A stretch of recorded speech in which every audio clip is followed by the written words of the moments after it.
folks, we're going to get started here, our final hour. What do you guys think about this so far? Do you feel ignited? Great. Other thing I want to say before Chris comes up here, Chris is going to rock the house. Is Chris going to rock the house?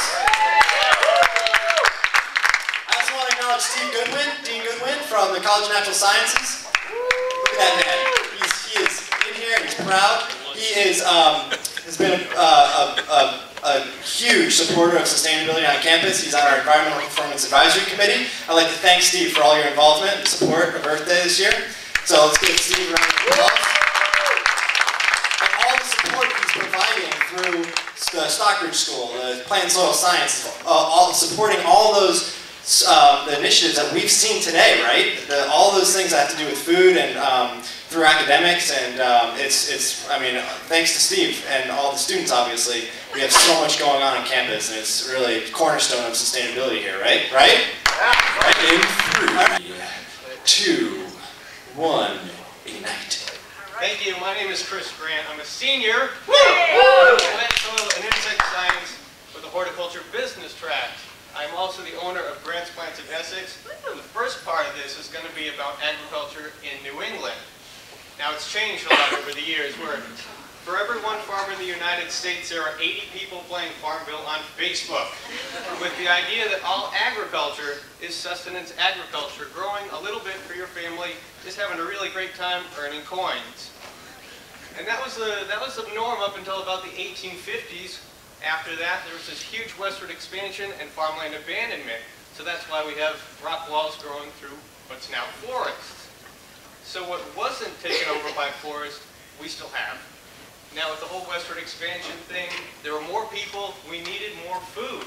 So the United States built the system that we have today, the most efficient, the most effective, and the most cost-effective food system that we have in the world. But that boiled it down to now where only 2% of the population feed the other 98% of the population. The average American is 2 to 3 generations off the farm. So with that distance, the only way that they knew about this whole movement is through things like Food Inc., the omnivore's dilemma. And all of these ideas that started shedding light on American agriculture, painting the picture that I spray pesticide on puppies, which I don't do. So all of a sudden, America goes, you got a lot of explaining to do. So we have this little kid here saying, what's in my food? Nobody knows what's in their food because there's such a distance between producer and consumer. So all of a sudden there's this huge renaissance, not that kind of renaissance, a better renaissance. People truly finding out where their food comes from. As a producer, I love it. I do. As a producer, I want people to know exactly where their food comes from. Where does my food come from? You have the right to know. And that's really exciting, where people truly care now. And it's not just now all of a sudden, it's this huge movement that's really helping people. So if you get food that was produced in America, it's from 2,000 to 1,300 miles away. Granted, the United States is only 3,000 miles wide and 1,500 miles top to bottom. But that doesn't take into account all the food that we don't get from the United States, because we have food all over the world coming in here that we have very little control over. We eat globally so you can have those apples in the dead of winter. For the 11.5 months that we don't produce asparagus right here in the valley, you can get it from all over the world. That's exciting. So, with this movement, we have all these farms that are still left in Massachusetts that can grow food instead of houses. And people are using that land now. That's exciting. Yeah. So we have these words like locavore, foodie, all these words that make you feel good inside. Locavore was the #1 word in 2007.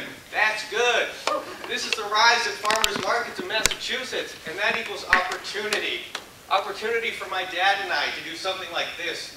And that's plow a field over for food that hadn't been farmed in 15 years that was on the market to be sold for houses. So this is circa 2006 with my first farm stand selling pumpkins on the side of the road. I founded Grant's Plants, and now that's my grandmother and I selling vegetables at the Salem Farmers Market in Salem, Massachusetts. Ow. Yeah, Grandma. Yeah. 100 years before that, my great-grandfather Silas Warren Grant sold on the same brick square that I did. Wow. And I'm wearing his ring today, and at every market, because history is repeating itself. That's really exciting. Conventional organic. I am not here to solve the great divide, ladies and gentlemen, so don't worry. There's very little black and white in the world. So I ask you to weigh it out for yourself. Organic from across the world or conventional from your backyard. It's up to you. Now, you have a plumber, you have a mechanic, and you have a doctor here. And you trust these people to fix your house, your plumbing, yourself. You build a relationship with these people. Why not build a relationship with your farmers? Whether they're conventional, organic, wherever they're from, get to know them. Figure out who they are as people. Go visit them. It's very exciting because we have this movement. And you're still just sitting there. Farming looks mighty easy when your plow is a pencil and you're 1,000 miles from the cornfield. President Eisenhower, well, my plow is a plow. My cornfield's right outside my backyard. So go get to know your farmer, support your local farmer, or watch the houses grow. Thank you.